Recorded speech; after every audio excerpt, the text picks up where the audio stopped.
KTCU-FM Fort Worth. You've made it to the end of another long work week. So sit back, relax, and enjoy a few guys talking sports for the next hour. This is Friday Night Sports. Here's Ben Otten, James Flowers, and Mitchell LaFave.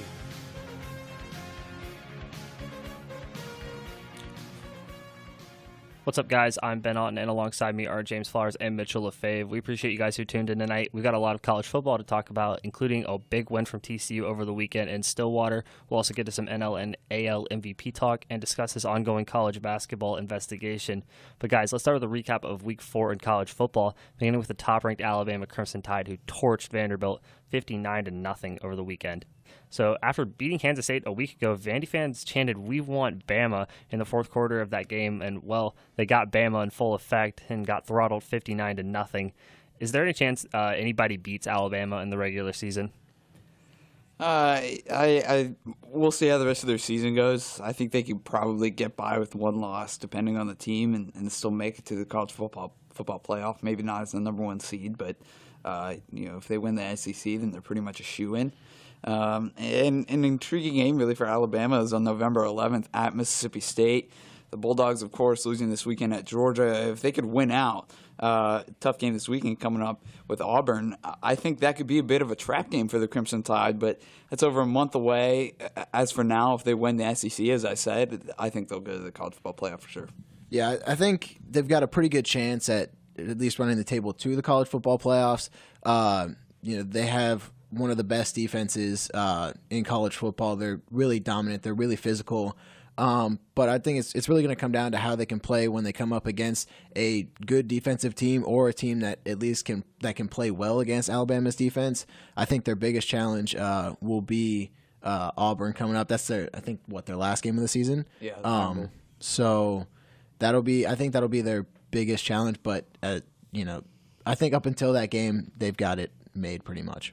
Yeah, I don't think that there's really anybody in the SEC that can score consistently on Alabama's defense. And if you can't do that, you can't beat them because their offense will always do just enough. Nick Saban's teams have always been really good at that, and the defense will kind of lead that team and take them and win a lot of games for them single-handedly. But when Alabama gets in that game where it becomes a shootout of sorts like we saw in the national championship against Clemson last year, I don't know that this offense is good enough, and maybe I'm being a little bit nitpicky, but Jalen Hurts, there's a lot of talks that this could be the next great quarterback for Alabama, a potential Heisman candidate, and he has struggled. I mean, he had 96 yards and a touchdown against Florida State in the season opener, did not look good in that game, only 128 yards and a touchdown versus Fresno State, and then only 78 yards versus Vandy and no touchdowns. And most of those yards and most of his passing yards all season have come on big plays. He's really good in spurts, but he's extremely inconsistent, and I think they need better quarterback play. It's hard to say that when you went 59-0, but even against Vandy, the way their offense played, he did not play well. Yeah, in the passing game, Jalen Hurts is really not that great. He's only completed 45 passes, and he's only attempted 70 passes. He's got 550 yards through the air.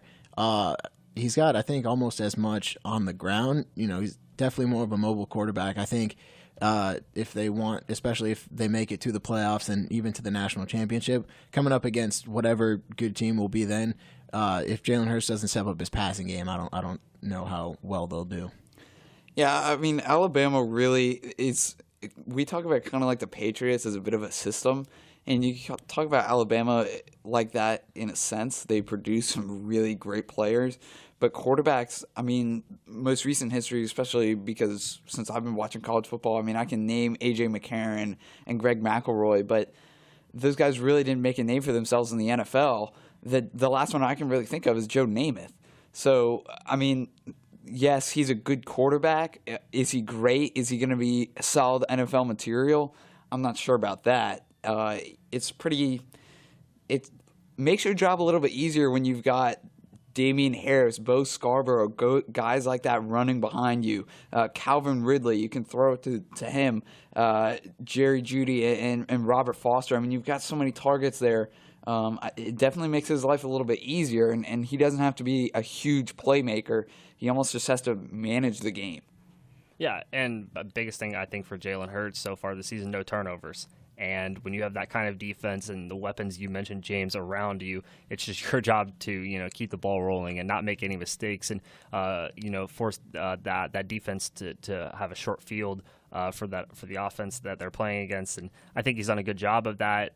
But through the air, they're going to need some sort of balance when teams begin to obviously not Clemson this year, but I think of a team like Oklahoma that they could potentially see in the college football playoff, which I know is really far down the road, but I think in Alabama it's pretty fair to say that they got their eyes set on the playoff again. But when you face a team like Oklahoma, you're going to have to score with them, and I think Alabama needs that balance on offense. Jalen Hurts is certainly capable of doing it. He's at times he's looked really good and he can make all the throws. It's just consistency that's plagued him in the past. Moving on to number 2, Clemson at Boston College. Tigers won 34-7, but this game was tied at 7 after 3 quarters. Clemson scored all 27 unanswered in the fourth quarter. Should Clemson fans be worried after their team's performance Saturday?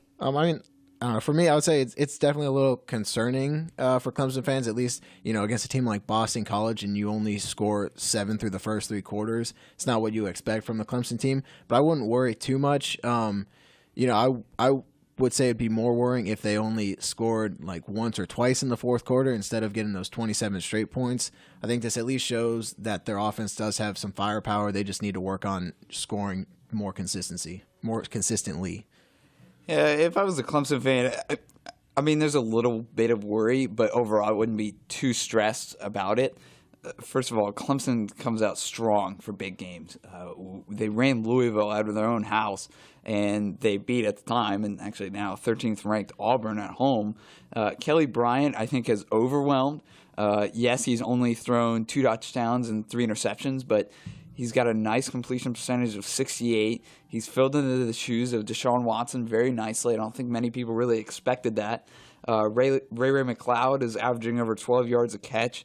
Hunter Renfrow, the national championship hero, of course, is second on the team in receiving yards and first in receptions. So while Clemson didn't look great in the first 3 quarters against Boston College, they had a great fourth quarter and have lived up to the hype going into this season. Yeah, one guy you didn't mention, James, on that offense, Travis Etienne, freshman running back. This season he's got 23 carries for 121 yards and 4 touchdowns. He's only played in 3 games, didn't play against Auburn. So, I mean, he's kind of been like lightning in the bottle for Dabo Swinney in that offense. I think they need to get him the ball more and maybe give him an opportunity to become the feature back in that offense, because the way he's played, you combine that with Kelly Bryant's running ability, that could really help out this Clemson offense. And the way that defense plays, not just last week, but all through the season, it looks pretty bleak for the rest of college football, the way Clemson's playing, and especially as reigning national champions. As for should their fans be worried, this is the ultimate trap game for Clemson, in my opinion. I mean, they're coming off a big win at Louisville last week, and they took down the reigning Heisman winner Lamar Jackson. They go to Virginia Tech this week. We'll talk about that game later in the show. But, and then you got Boston College in the middle, who, I mean, pretty much everyone in the ACC will overlook, especially the second-ranked team in the country. For me, the key things, they won. They stayed undefeated. They did their job. It wasn't pretty, but so there are going to be games like that over the course of the season, and Clemson got over that hurdle on Saturday. So I think that's the biggest takeaway from the game. Yeah, I think it would have been a bit of a different takeaway had they just scored 1 touchdown in the fourth quarter and it just stayed 14-7. I mean, we talked about it a few weeks ago how, I guess it might have been last week, how it was almost a bad loss for USC, but a good loss for Texas. In the NFL, as long as you win, you're fine.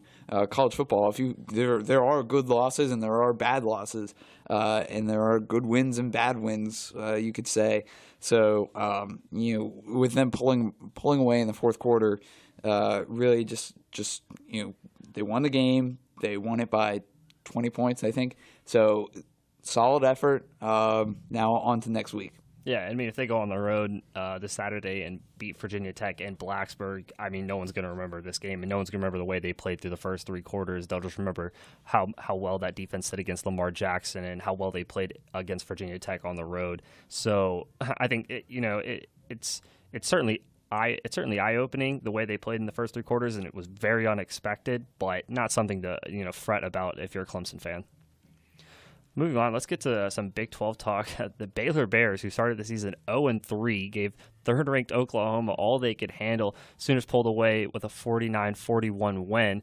But this Baylor team that lost to Liberty, UTSA, and Duke in its first 3 games of the season appears they may have turned a corner, guys, or is it still too early to tell?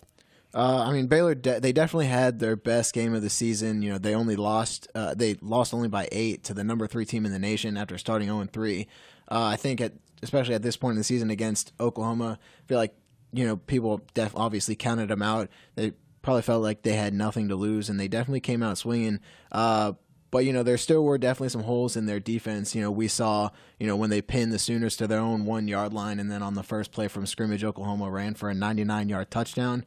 But overall, it's a much better performance from Baylor this past weekend, and I think they've at least started to turn things around. You can expect that defense to struggle, though, because of how hard the NCAA came down on Baylor with the punishment for that sexual assault scandal over there. And so, they're light defensively. They don't have a lot of, high-level recruits or highly sought-after recruits, especially not on the defensive side of the ball. And then their depth is very minimal, to say the least. And in a Big 12 conference where most offenses go fast and Oklahoma goes really fast, it's really tough to keep up when you just don't have the bodies, fresh bodies to throw in over the course of the game that can produce on the defense side of the ball. And I think Oklahoma took advantage of that.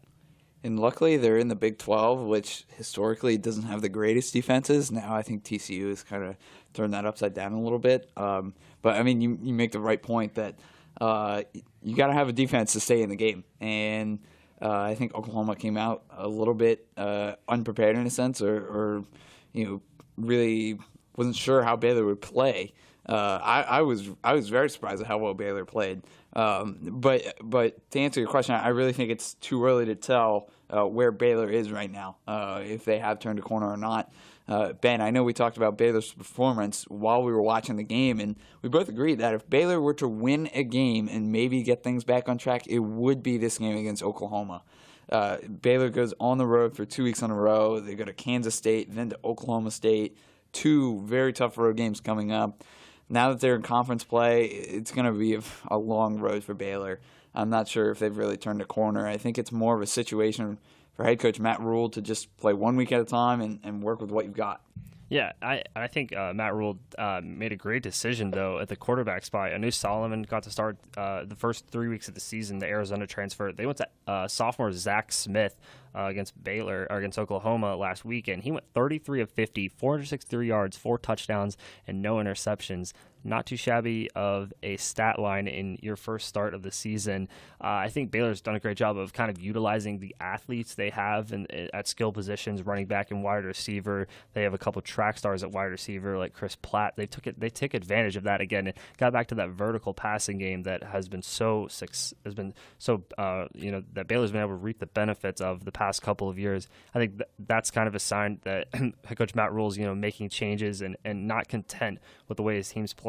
But like you said, James, that game last week just kind of had the feel where, if Baylor was going to win a game and surprise a lot of people, considering the way they started, it was going to be that game just because they played so well. And we saw the way they played it in the first 3 games of the season against teams like Liberty and UTSA, who those 2 games were those schools' first wins against an FBS team. So it's going to be a tough road for Baylor.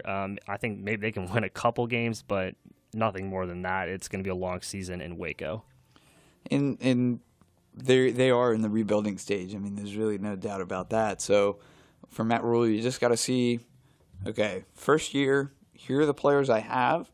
Here are the players we could be bringing in. Here's what we're working with.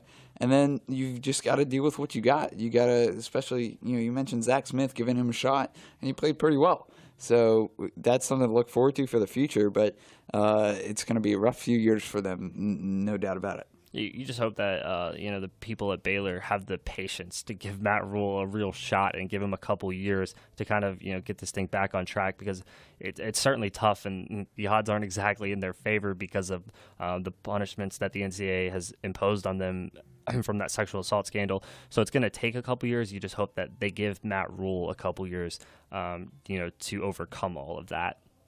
Moving on, probably one of the most exciting games of the weekend. Number 4 Penn State went on the road, took on Iowa, and the Nittany Lions, behind a game-winning drive from Trace McSorley, won 21-19.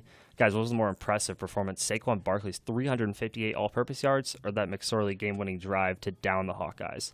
For me, it's Saquon Barkley. I mean, yeah, it's definitely impressive when you can lead a drive like that to win the game, especially after when you struggle for most of the game.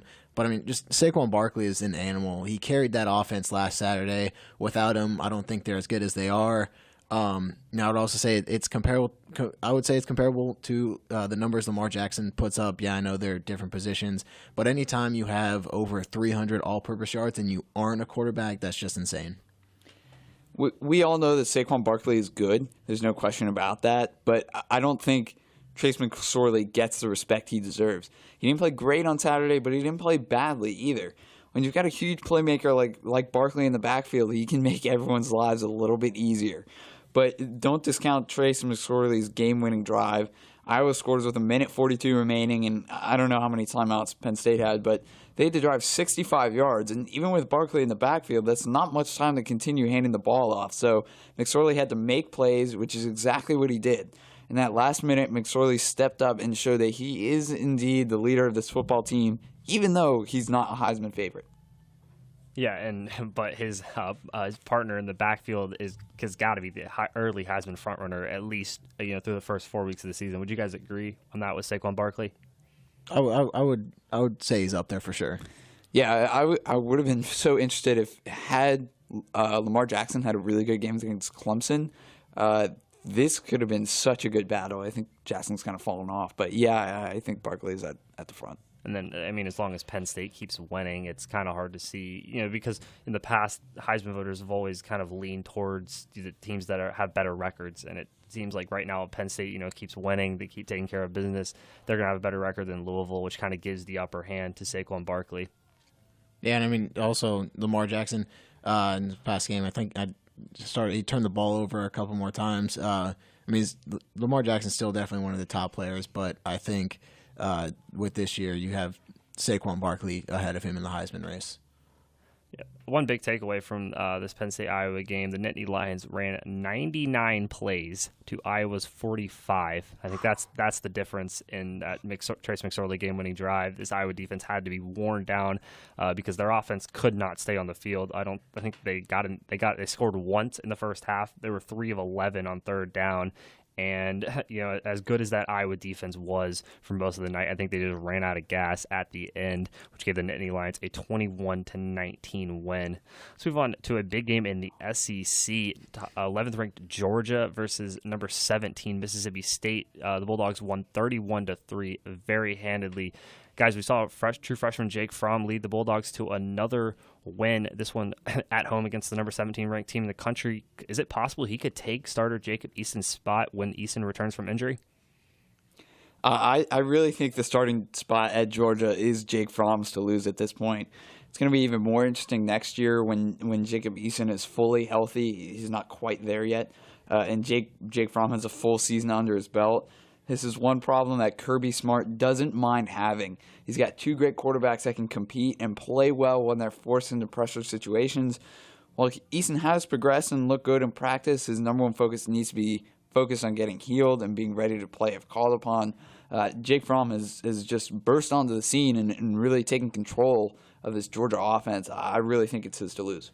I don't know if, for me at least, I don't know if Eason's job has been taken yet, but it's definitely going to be a very tight competition for starter when Eason does get back. I mean, Fromm has shown that he can compete with the big dogs, which is incredible for a freshman. But I think Eason has proven himself just a little bit more.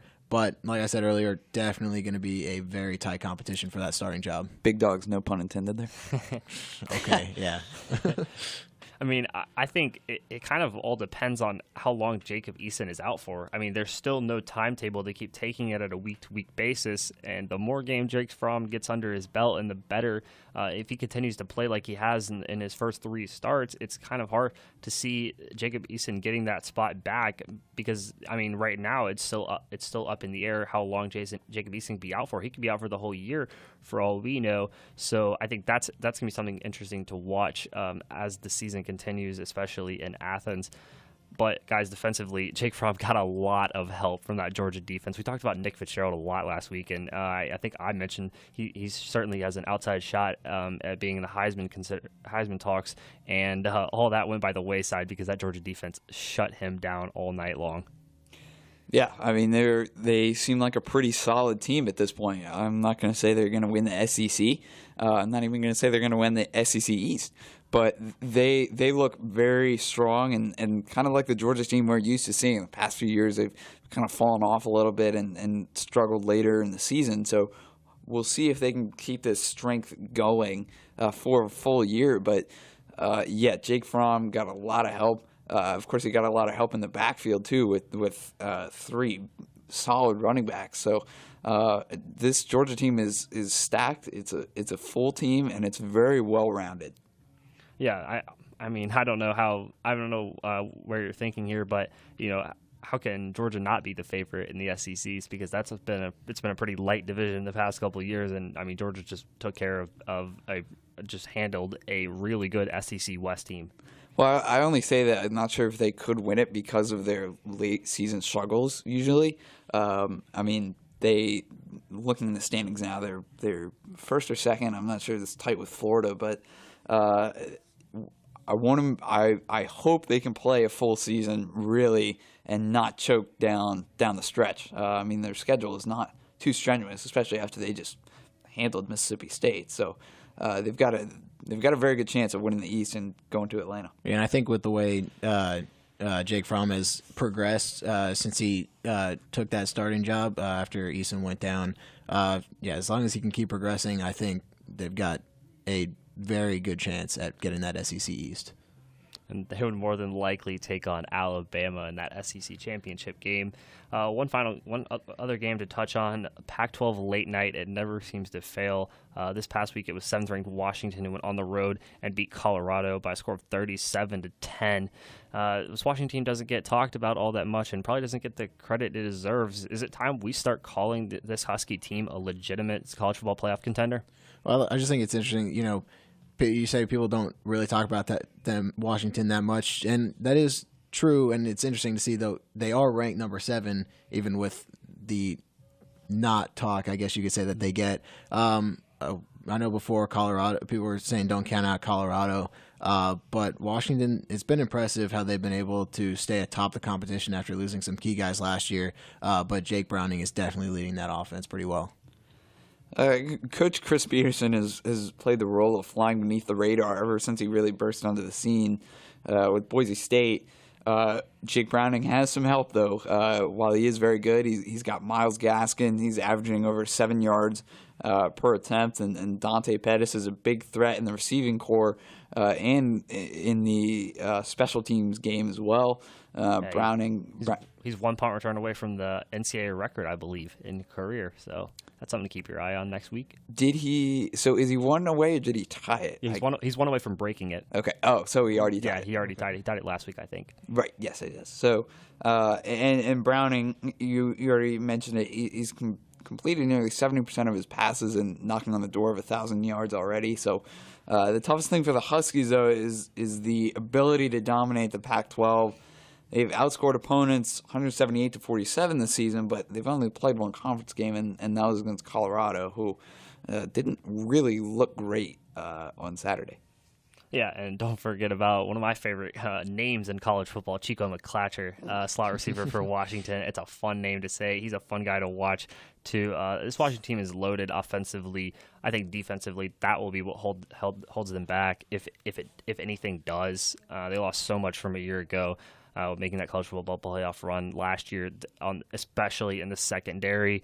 That's kind of the question mark for this Washington team, but they have a very favorable schedule. Looking at it today, especially in terms of like their home and away matchups, their road games that they have left are at Oregon State, at Arizona State, and at Stanford, who none of them are ranked, and Stanford's probably the biggest threat. But then they avoid USC. They don't play USC at all, and they get Utah and Washington State, who are ranked, but both of those games are at home, as well as Oregon, UCLA, and Cal. So, those tougher games in the Pac-12, Washington gets at home, and then they go on the road for, those teams that are farther down the pecking order in the Pac-12. Certainly interesting to see if they can run the table. Yeah, you kind of just stole my point, so don't really have much to say. But, yeah, I mean, they've got a very, very nice home schedule. I wouldn't say they have an easy way there, but if they end up playing USC in the Pac-12 title game, whoever wins that game is probably going to go to the college football playoff if they're both undefeated, or maybe one loss. So I think Washington, to answer your question, is definitely a legitimate college football playoff contender. For sure. All right. Well, there's one final game we haven't talked about yet, and it was probably the biggest, most exciting game of the weekend, especially here in the Dallas-Fort Worth area and around TCU. The Horned Frogs beat Oklahoma State on the road in Stillwater by a score of 44-31. We'll talk about that right after this. I'm more resourceful than I thought. My suit can still make an impression. My video games are still game changers. And my lamp can bring others a bright future. Because when I donate my stuff to Goodwill, it helps fund job placement and training for people right in my community. Now my stuff gets a second chance. And will give someone in my community a second chance too. Goodwill. Donate stuff, create jobs. Find your nearest donation center at goodwill.org. That's goodwill.org. This message brought to you by Goodwill and the Ad Council. Have you heard the buzz about West Nile virus? Protect yourself and your family from the mosquito bites that spread the virus. When you go outside, use mosquito repellent containing DEET. When possible, wear long-sleeve shirts and pants. And remove standing water around your home where mosquitoes breed. Anyone can become infected, but if you're over 50, you're at higher risk for severe disease or even death from West Nile virus. Remember, the best defense comes from things you can do yourself. Fight the bite. Tell mosquitoes to buzz off. Welcome back to Friday Night Sports. A big win for the Horned Frogs this past weekend. They went on the road and beat 6th-ranked Oklahoma State by a score of 44-31. The defense held Mason Rudolph in that explosive Oklahoma State offense, and they held them under wraps. And Kenny Hill and that offense did just enough, did more than enough, as a matter of fact, to give TCU a win. It was a very well-rounded performance from the Horned Frogs this weekend. Yes, that's the perfect way to describe it. Very well-rounded. I mean, we looked at the defense, saw some Gary Patterson magic on the defensive side of the ball, dropped the safeties back so they could protect against a deep threat, but they also rushed 4. So Mason Rudolph was still getting some pressure and really could stop the rushing attack from Justice Hill. And then on the offensive side of the ball, Kenny Hill really not forcing too much, had the one interception from Trey Flowers, a bit of a questionable throw there, but other than that, and of course the rushing game from Darius Anderson continues to impress. Just as you said, very, very well rounded. Yeah, you mentioned Darius Anderson ran for a career high 160 yards, 3 touchdowns as well. Like that, it's interesting to think now, could be taking Kyle Hicks's starting job when he gets back from injury for sure. Yeah, that Darius Anderson 42-yard touchdown run on 3rd and 4 with 2 minutes and 37 seconds left. A big-time run to kind of put Oklahoma State away for good because TCU was only up 6 at that point. It looked like the Cowboys were starting to mount a pretty impressive comeback.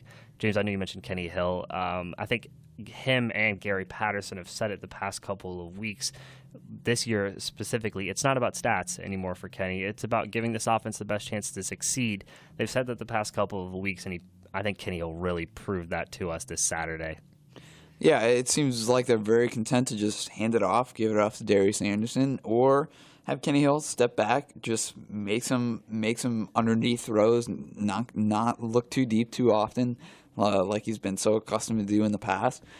He's really changed. I think he's really accepted his leadership role, and he doesn't have to do too much. I think he finally realizes that he's got this very strong team around him. They can make plays. He doesn't have to force a whole lot. He's just kind of got to direct everybody and make sure they're going all the right places. One thing that's different from last year, Sonny Cumbie really likes to pass the ball.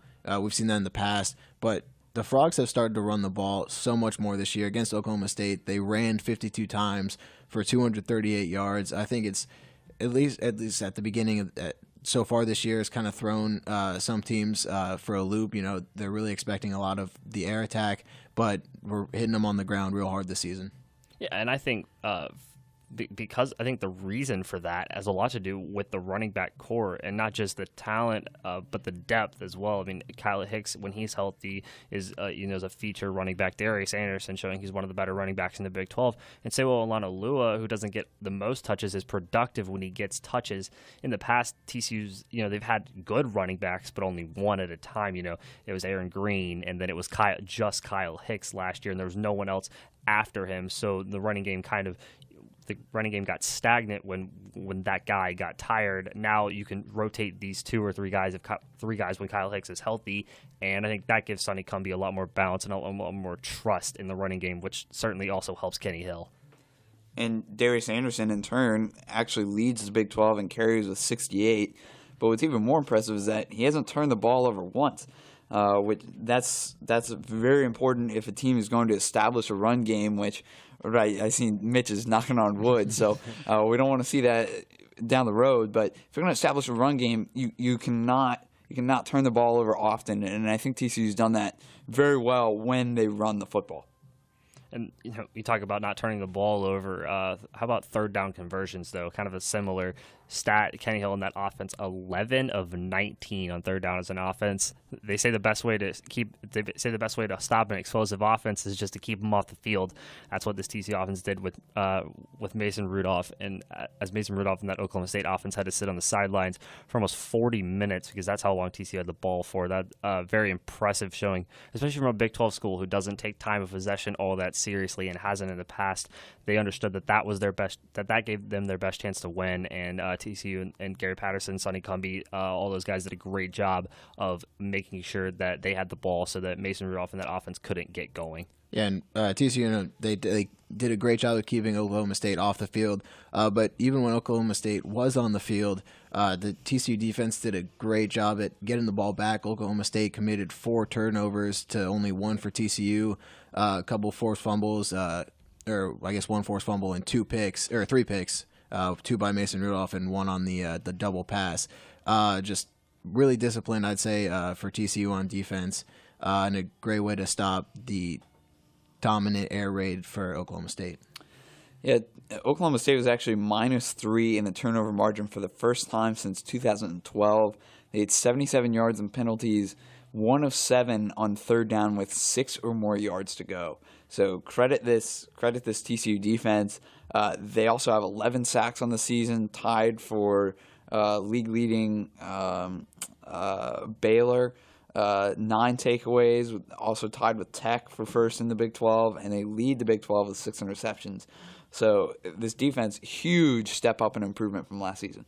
Yeah, Mitch, I want to go back to something you said. You talked about that double pass that Nick Orr got an interception, and I thought it was an interesting part in the game because, the possession before that, TCU went 3 and out, and the possession after that, TCU also went 3 and out, and it was 3 handoffs.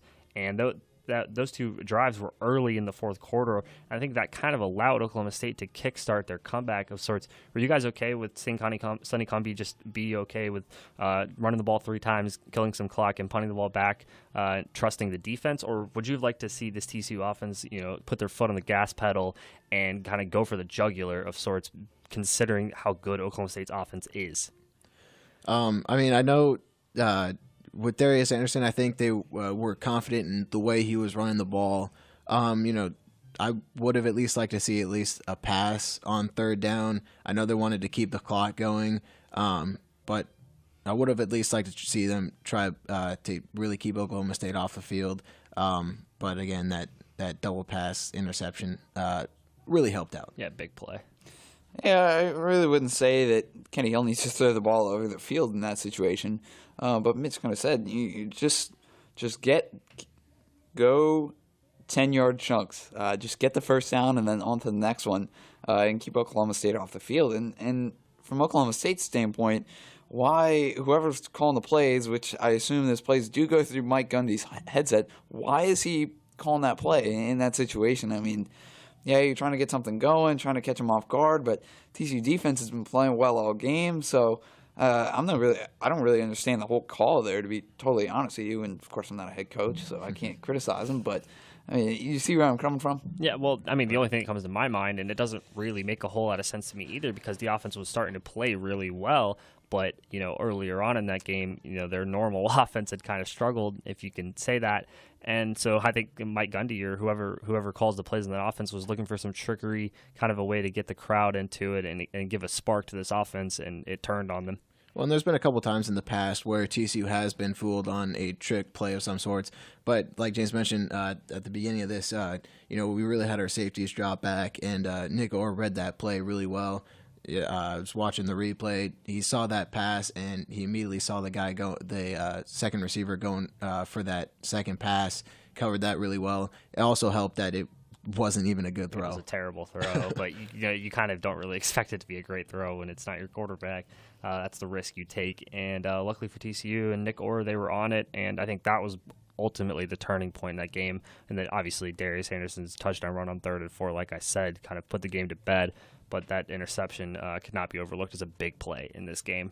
And one thing I would also like to mention, going into the game, a lot of people had really just expected Oklahoma State to just run the table. And I liked what Gary Patterson said after the game. He said if we didn't listen to them when they told us we didn't have a chance, because he likes being the underdog. He feels like they play better. But he said, the TCU, they can't listen to all the critics when they talk about them being good, which I just think is very key for us. Yeah, we'll find out if the team follows or stays true with that quote. Horned Frogs have a bye this week, but they welcome West Virginia to town and look to get some revenge because the Mountaineers beat them in Morgantown last year. We're going to take another quick break. When we come back, we'll talk about some MLB, NL, and AL MVP races are fun to follow right now, and we'll give some wildcard game predictions because those are coming up right around the corner. We do all that right after this. Type 2 diabetes is a serious chronic health threat in America. It affects tens of millions of people. Many people who have the disease don't know it. Diabetes can cause health problems such as heart disease, strokes, amputations, and blindness. Talk to your doctor, get screened if you're at risk, and learn how to avoid becoming one of the millions of new cases of diabetes each year. You can help prevent type 2 diabetes. A message from CDC and HHS. I'm Rachel Ray, and food is not only the way I make my living, it's how I spend time with my family and friends. It's hard to imagine true hunger, but sadly, 1 in 6 Americans don't know where their next meal will come from. They're your neighbors, your friends, your coworkers. Visit feedingamerica.org/hunger to find out how you can make a difference. I'm Rachel Ray, and together, we are Feeding America. A message from Feeding America and the Ad Council. Welcome back to Friday Night Sports. I'm Ben Otten, and alongside me, James Flowers and Mitchell LaFave. Let's talk some baseball, guys. Regular season about to come to a close, which means the MVPs will be announced pretty soon. Let's start in the NL. It kind of appears to be Giancarlo Stanton's award to lose, but other guys in this conversation, Anthony Rendon, Paul Goldschmidt, Joey Votto, Charlie Blackmon. Guys, right now, who's your pick to win the NL MVP? Well, I think it'll be Giancarlo Stanton, much deserved, of course, hitting 59 home runs. But in all honesty, I think Joey Votto has been overlooked for nearly the entire season because he's in Cincinnati. He leads the majors in on-base percentage and walks. He's batting over 300, has 99 RBI, 36 home runs. Unfortunately, he's on the Reds, who have the worst starting pitching in baseball, and their bullpen is mediocre. So does he deserve to be in the running for MVP? Absolutely. But the big question is whether or not the voters will consider his team's success in the formula, which they usually do. Yeah, like you said, Giancarlo Stanton, most likely the favorite. You mentioned also Joey Votto having a great year, one of his best years of his career. It sucks for him that the Reds are terrible this year. You could look at Charlie Blackmon, who's having a fantastic year. He's got over 100 RBIs, which is insane for a leadoff batter. People definitely factor in the Coors Field atmosphere. But for me, I like Paul Goldschmidt. He's batting over 300, 36 home runs, 120 RBIs, really leading the Arizona Diamondbacks team to that first wild card spot. And also one thing, you don't think he's a first baseman. You don't think of first baseman really as guys who can run, but he's got 18 stolen bases as well, which I think is quite impressive. Yeah, I mean, for me, it's also Stanton's got to be the clear favorite right now. those 59 home runs are 23 more than anyone else in this conversation. So that in and of itself should be enough to win him the award. But I like what you said about Charlie Blackmon, 100 RBIs out of the leadoff spot. You combine that with a 328 average, 36 home runs also out of that leadoff spot, and 136 runs scored. He leads the NL in hits and runs scored. He's top 10 in home runs and RBIs. I know that that Coors Field atmosphere of sorts. You can only take those stats with a grain of salt, but he's been doing it consistently for the past couple of years, and it has gotten a lot better each of the past each year in the past 2 or 3 years. So I think he's also got to be a serious candidate in the NL MVP race, but I think it stands to lose. Yeah, especially really outside from the Giants when they're actually playing well. And the Dodgers, the AL West is kind of forgotten. The NL West is kind of forgotten about. Just with the Diamondbacks kind of were a nice surprise this year. I think a lot of people expected them to be good last year, but really weren't as much. Much better this year. And then the Rockies were a pleasant surprise. Not for the Cardinals, unfortunately, but for the rest of baseball, I really think they were. Starting pitching was very good. You do have to factor in the Denver atmosphere, but they've got some good playmakers on that team. Can't forget about Nolan Arenado either. So there are some very good playmakers on that team, and Charlie Blackmon leadoff spot hitting very very well out of that spot. So. Colorado, I think he deserves some recognition for sure. I was actually just about to mention Arenado. Looking at his splits this season, on the road, he's hitting about 30 points lower than he is at home. But he does have the same amount of home runs on the road as he does at home. He's played in 6 more games on the road, but it's again Nolan Arenado has definitely done very well this season. Does lead the league in RBIs. And just to kind of round out this conversation, we've touched on pretty much everyone else except Anthony Rendon, who's quietly having an unbelievable year, and I think he gets overlooked because Bryce Harper, is kind of the poster boy of that franchise. Ryan Zimmerman's having a ridiculous year. Trey Turner, out of that leadoff spot, has played really well when he's healthy. But Anthony Rendon, he's hitting over 300. He's got over 30 home runs. He's just done an unreal job as that Washington third baseman. I think he doesn't get talked about enough, not only because he's not like a household name, but also because there are other guys on his team that get more publicity than he does. But he's certainly having a ridiculous year and deserves to also be in this NL MVP conversation. Well, there's definitely more publicity with like Ryan Zimmerman, Bryce Harper, and Trey Turner. Rendon's batting average is now below 300, has 24 home runs, 97 RBIs. What I would say someone, at least in my opinion, who would deserve it more than Rendon would be Marcell Ozuna. I feel like he's not talked about a whole lot because of Giancarlo Stanton, but he's batting .311 with 36 home runs and 119 RBIs. Honestly, if the pitching for Miami was better this year, Giancarlo Stanton and Ozuna are carrying that team. Yeah, it's also tough because he's on the same team as Giancarlo Stanton, Marcell Ozuna is, and his numbers aren't as good. So when we're talking about the best player in the NL, well, Marcell Ozuna is not the best, not even the best player on his team, which I think is true for a couple of guys in this list. So it would be tough to consider him, but certainly an outstanding season from Marcell Ozuna.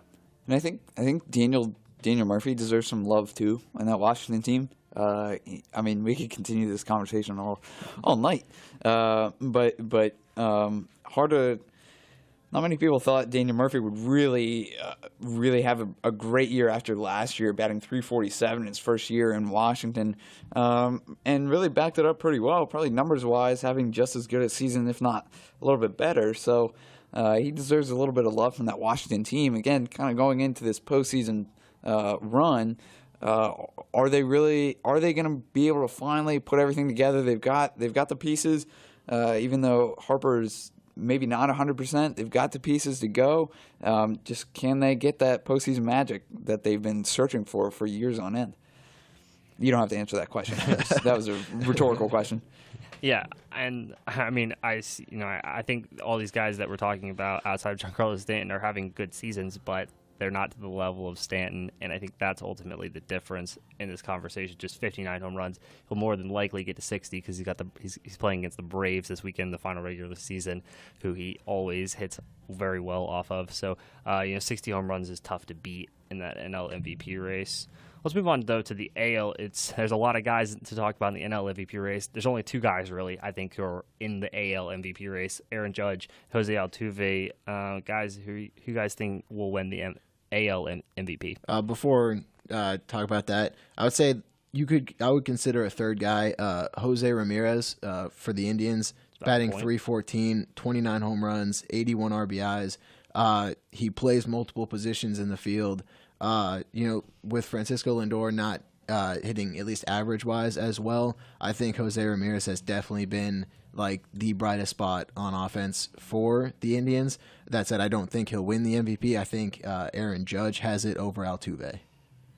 Yeah, and to your point, Jose Ramirez has had an unbelievable second half. I mean, he's got to be batting well over 400 from after especially like in August and September. It's just home run after home run, it seems like. But yeah, I agree. Here we go. So Ramirez batted .423 during their winning streak. In the 19 games he played, he had 11 doubles, 8 homers, and a triple. He's just gone off. So I think if he had been able to do that for the entire season or majority of the season, it would have been a bit of a better candidate. But yeah, Mitch, I agree with you. I think this one's a tough one just because both players are so different between Altuve and Judge, but they both had very good seasons. Altuve is the small hit for contact batter, while Judge is the monster power hitter. Judge leads the AL in home runs scored, walks, and strikeouts. And Altuve has 32 stolen bases, so a very smart base runner. And he has 24 home runs for himself, but I think it really is Aaron Judge's. He's going to go with the Rookie of the Year and MVP. Yeah, and you mentioned, you kind of went back to it with Altuve being more the contact guy. He does have 24 home runs and 81 RBIs on the season, which is just, it seems incredible for a guy who's like 5'5", 5'6". But Aaron Judge, I just think, has the better numbers overall. He's batting over .280, which is incredible considering he's struck out over 200 times. But he's drawn 120 walks, over 50 home runs, over 100 RBIs, and is second in the majors in OPS. So I think the Yankees are not where they are without Aaron Judge. And for me, I think it's tough. It was a toss-up for me. Jose Altuve, it's so easy to root for the little guy. And Jose Altuve is kind of unintended. Yeah. And Jose Altuve is kind of the epitome of that. And so, in that sense, it was tough. But for me, I think Aaron Judge is going to win. The 50 home runs is unreal, especially considering he is in the Rookie of the Year talk, right? Yes. So he's considered a rookie. So he'll get both. He'll undoubtedly win the AL Rookie of the Year award. As for the MVP, it really came down to this. And ready for some psych terms, all of you people out there: primary and recency bias. That means that people remember the first thing you did or said and the last thing you said or did. And Aaron Judge had an explosive April. He jumped onto the scene the first month of the season. He struggled, in those dog days of summer, but he's found it again here in September. I think that's ultimately the difference. Also, him being a rookie and kind of bursting onto the scene the way he did in April and finding it again these past couple of weeks is ultimately the difference. I think that gives him the upper hand over Jose Altuve for the MVP. Ben, you're a nerd. I would also like to point out, a couple of different things. One was Aaron Judge had a huge slump really in August and the first maybe week of September. But when Matt Holliday came back, Matt Holliday is kind of a mentor to Aaron Judge. Aaron Judge kind of found his way again. And I found that to be very interesting. And while they're not going to consider this in the MVP race, Aaron Judge struggled last year big time with the breaking ball. I mean, he's throwing a curveball, and the guy would just swing and miss every time, no matter if it was in the strike zone or not. This year, he's seeing it very well. I think that's why we see his walks rate go up. He sees the strike zone. He knows the strike zone. Huge improvement from last year to this season. Sorry, Ben. Go ahead. After the All-Star break, Aaron Judge definitely struggled. He batted .230 total in the month of July, counts before and after, but in August batted .185. Definitely saw that slump. People, could make the argument, it's because of the home run derby. I don't agree with that argument at all. You don't think it's valid? I don't think so. Okay. I'm with those people. I think that has a lot to do with it. But that's a topic for another day. That's a different topic. But in the month of September, he's batting .310. He's definitely turned it around. I think if he wasn't hitting as well as he was in the month of September, I think you probably have Altuve being the MVP. But because Judge has done so well, especially in the month of September, he's got it. Yeah, and what's also so impressive about Aaron Judge, we talked about all these guys who, most of these power hitters now are either strikeout or monster home run. I think Giancarlo Stanton, who's likely going to win the NL MVP, is in that conversation as well. But for Aaron Judge, he does strike out a lot. He has a lot of power, but he has a lot of power to all fields. And this guy can absolutely murder the ball the other way. He can pull it just as far. I think his power, to right, center, and left field, he can hit it out in just about anywhere and in any ballpark. That's the most impressive thing from what I've seen from Aaron Judge this year. Yeah, and he's costing the Yankees money because he keeps hitting TVs in the outfield. So I'm sure they can live with that. I'm sure. He's also apparently breaking the laws of physics. When NASA when they built the roof for Marlins Stadium, they said no ball could ever hit the roof, but Judge did that in the home run derby. So he's quite the player, to say the least. Yeah, certainly will be fun to watch. We'll see him more than likely, or we will see him in the postseason. We could see him in the wild card game, just depending on how Boston and New York finish in the regular season. If Boston is able to hold on to that AL East title, guys, wild card games coming up sometime this coming week. I know the games and the teams aren't set in stone yet, but Minnesota's locked in a spot and Arizona's locked in a spot in the NL. So give me your two other teams that make it and your wildcard game predictions. So for the AL, I think it's going to be too tough for the Yankees to get the AL East title because they're 3 games back of the Red Sox with 3 games left in the season. So as long as the Red Sox at least win 1, they'll get the title. They won't also want to have to play that extra playoff game to get to the playoff game. But I've got New York over Minnesota in the AL, and I think Colorado's just too far ahead in the NL wild card race. It's going to be a tough one, especially with how good of offenses both Arizona and Colorado have. But I would also take Arizona in that game. Yeah, the AL. The good thing for the Yankees is that the Red Sox are playing the Astros. They got destroyed really in Houston on Thursday night. They lost 12-2. So, but again, as you said, the Red Sox only need to win 1. And the Yankees play at home against Toronto. And last weekend they lost 2 of 3 in Toronto. So I think Boston will win that. If they end up tying, New York owns the tiebreaker for the year. But I think Boston's going to take the AL East. And as for the wild card game, I think it is going to be the Yankees to beat Minnesota. It's probably going to be Luis Severino versus Irvin Santana, both having great years, but Luis Severino is having an unbelievable year. So I'll take the Yankees in that one. And as for the NL, St. Louis was knocked out tonight, unfortunately, and I think Colorado is too much. I think Milwaukee is just they do play a series in St. Louis, so that should help them. But the Rockies are playing the Dodgers, so it's intriguing. I'll take the Rockies, but I'm not counting the Brewers out. Well, the Rockies have played pretty well against the Dodgers this season, I think. Is that true? Maybe it's just it is. Especially at Coors Field, the Rockies play really well, and usually the Dodgers struggle there. Not just this year, but in years past even. So it'll be interesting. It's close. Yeah, and in a wild card game, James, D-backs Rockies. Well, it looks like it's gonna be Zach Greinke for Arizona. Arizona's at home. I think that plays in the favor of the Diamondbacks. If it was in Colorado, totally different story. And just with the acquisition of J.D. Martinez, who's hit 46 home runs this year quietly, I like the Diamondbacks in that wild card. And with that addition of JD Martinez, just like to add, the Diamondbacks have 3 guys with over 100 RBIs on the season with Jake Lamb, JD Martinez, and Paul Goldschmidt. That's ridiculous. Very impressive lineup. Is very difficult to navigate through. I mean, you guys pretty much hit all the things I had. I got Yankees over the Twins. I would like to point out, though, it's a great run from Minnesota. I don't think at the beginning of the season a lot of people expected that the Twins would even be anywhere near a wild card conversation. It's a young team that will be really good, but I think they're a couple years ahead of where a lot of people thought they would be. Unfortunately for them, I don't see them getting past the Yankees. And then I got the D-backs over the Rockies. Home field advantage, like James said, will be big for Arizona, and they also have Zach Greinke going, who is their ace, and I think he does just enough to hold that Rockies offense in check.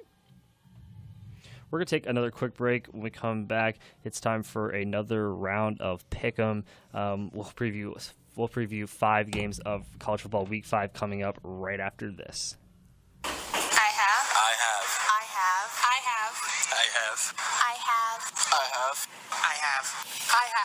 I have an eating disorder. People of all sizes struggle with disordered eating. Eating disorders affect people of every age, race, gender, and socioeconomic status. Eating disorders do not discriminate. Get the help you need now before it's too late. I go to school with your children. We say the Pledge of Allegiance together. I'm one out of every 4 children in America, and I'm struggling with hunger. I'm lucky to grow up where I could be whatever I want. I want to grow up and be someone who doesn't go to bed hungry.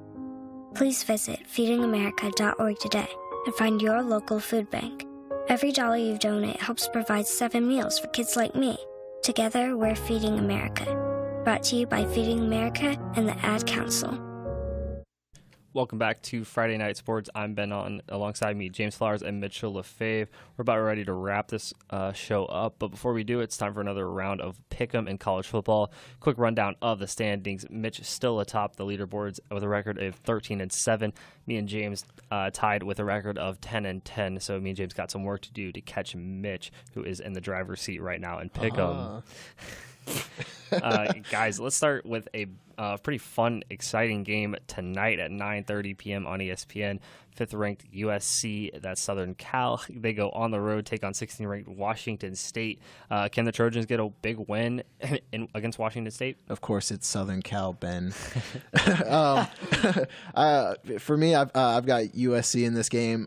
Yes, USC, they didn't play that well against Western Michigan, Texas, or even Cal until later in the game. But the one game that they dominated in was against another ranked opponent in Stanford. I think USC will come in prepared. Yes, they are on the road, but I've got USC in this one. Washington State has the 12th best passing defense in the country right now. Sam Darnold has thrown 7 interceptions. The Washington State defense has allowed just 142 yards a game with 5 interceptions and 3 touchdowns. Luke Falk has gotten back on track and has taken his team back over. USC has not been playing extremely well of late. I'll take Washington State over USC and Pullman. Yeah, I'm a big Luke Falk fan. I think that offense is explosive. They can score really quick, and they can put up a lot of points in pretty much any game against any defense. I think Washington State, that offense will do that. On the flip side, Sam Darnold, 5 interceptions through 7 interceptions through 4 games, I think. Yes. Not too good. I think he makes one too many mistakes against the Cougars that USC defense can't cover. I got Washington State by touchdown in the upset. Let's move on to another exciting matchup. There's always one in the SEC every week. This week it's 13th ranked Auburn, who takes on number 24 Mississippi State. That game's at 5 on Saturday on ESPN. For me, I'm going to go with Auburn in this one. It's been interesting. When I picked against Mississippi State, they won, but when I picked for Mississippi State, they lost. Mississippi State played so well against LSU at home, but I think with the way Auburn has played, their defense played very well against Clemson. Their offense just got stopped, I would say, by that Clemson defense. I think Auburn's going to come out strong in this one and take the W. Auburn is really built around their defense. They held Clemson to just 14 points in Week 2. Jared Stidham had a solid game against Missouri on Saturday. Yes, it is Missouri. Bit of eyesore in the SEC. But completing 12 of his 18 passes, throwing for 200 yards and a touchdown. They won 51-14. Cameron Petway will be back after missing last weekend. Kerryon Johnson had 5 touchdowns against Missouri. It's a very solid Auburn team back. And the Bulldogs struggled mightily against the run last week. I think they'll go on the road, hand Mississippi State their second loss. And yes, you did hear James correctly. Auburn running back Kerryon Johnson had 5 rushing touchdowns against Missouri last week. I think he did it in 3 quarters as well. That is extremely impressive. As for this Auburn-Mississippi State game, the Georgia defense last week shut down Nick Fitzgerald. I think they kind of gave the country a blueprint for how to slow down this Mississippi State offense. Auburn certainly got the talent and ability to do the same. I think they will. I got Auburn by a touchdown. And let's broaden our horizons a little bit and move to an FCS game. It doesn't get talked about nearly enough. There's usually 1 or 2 really exciting FCS games in college football every week. This week it's 4th-ranked South Dakota State, who goes on the road, takes on 6th-ranked Youngstown State. It's at 6 o'clock p.m. You can catch it on the Watch ESPN app. So in this one, Youngstown State, they've got a pretty good offense, but their defense has been absolutely amazing this season. They're 9th in the nation in total defense. In the fourth quarter, or in the last 10 quarters, they've allowed only 16 points. They're tied for 10th in the FCS in sacks. In addition to that, their defense has only allowed 111 yards a game through the air, the 3rd lowest in the FCS. And I know South Dakota State, they like to pass the ball. They did pretty well against us last year in that. But with that being said, I've got Youngstown State. Well, the Jackrabbits will be looking for their 6th straight win over the Penguins from Youngstown State. Last year, the Jacks won 24-10 at home. South Dakota State's averaging 44.3 points a game while holding opponents to 16.7. Quarterback Taryn Christian is the true definition of dual threat, leading the team in rushing yards and touchdowns. As for the Penguins, they love to run the football as they have over 200 more rushing yards than they do passing yards. Coach Bo Pelini, the ex-Husker, led his team to the national championship game against James Madison last year. So as I said, South Dakota State won last year in Brookings. I think this year will be different. Youngstown State will break the 5-game losing streak to the Jackrabbits. Penguins win at home. I'm going to take South Dakota State. If you guys remember the season opener from our TCU season opener from last year, Jackrabbits wide receiver Jake Weineke absolutely torched the TCU secondary. 4 receiving touchdowns in their season opener this year, but a struggle the past 2 games. I think he's due. I got South Dakota State in a close one. Bounce back game for Oklahoma State. They're number 15 in the country now following the loss to TCU this past week. They go on the road and take on Texas Tech. Can the Cowboys respond? Yeah, Oklahoma State, they're going to come back strong. They're really going to hit Texas Tech hard, especially through the air, and Texas Tech defense just not that good. I've got the Cowboys. Yeah, Texas Tech's win over Houston was not very convincing for me, and as is the problem every year for the Red Raiders, their defense leaves the opposing team in the game. We talked about Oklahoma State's offense and how explosive it is. I like Oklahoma State handily beating Texas Tech on the road in Lubbock. Yeah, Mason Rudolph and that offense, they're going to come out angry and with a vengeance because of what happened last week. This Tech defense, like you guys have said, is not good. I got the Cowboys by at least 3 touchdowns. And finally, game day in Blacksburg this weekend. Number 2, Clemson comes to town, takes on 12th-ranked Virginia Tech, 7 o'clock on ABC. Guys, which undefeated team stays undefeated after this weekend? I just think Clemson's defense is just way too good. They've been so dominant on that side of the ball, and I think their offense, while at times they've shown a couple signs of struggle, I think they're going to show up as well. I've got Clemson in this one. Bottom line, Josh Jackson will have to step up for the Hokies. This Clemson defense loves to terrorize quarterbacks. We saw what they did against Lamar Jackson in Louisville. Josh Jackson leads the ACC in passing efficiency, and he's got a huge target in Cam Phillips, who's averaging 15 yards per catch and already has 500 receiving yards in 4 games. Lamar Jackson, not so lucky against Clemson. Josh Jackson, different story. Hokies win at home in the game of the week. Yeah, Clemson looked shaky, like we said last week against Boston College. Josh Jackson and this Virginia Tech offense with Cam Phillips and co., they can really score. But that Clemson defense is elite, and they proved it time and time again in the first 4 weeks of the season. I think they step up to the table, shut down that Virginia Tech defense. Kelly Bryant and the offense do enough. It's close, but Clemson gets a really big road win in Blacksburg. That's going to do it for us here on Friday Night Sports. For James Flowers and Mitchell LaFave, I'm Ben Otten. Be sure to check us out on Facebook. Page name is Friday Night Sports, or on Twitter at Fri Night Sports. That's FRINIGHTSPORTS. We'll be back here next Friday at 6. But until then, guys, have a great weekend. Good night, everyone.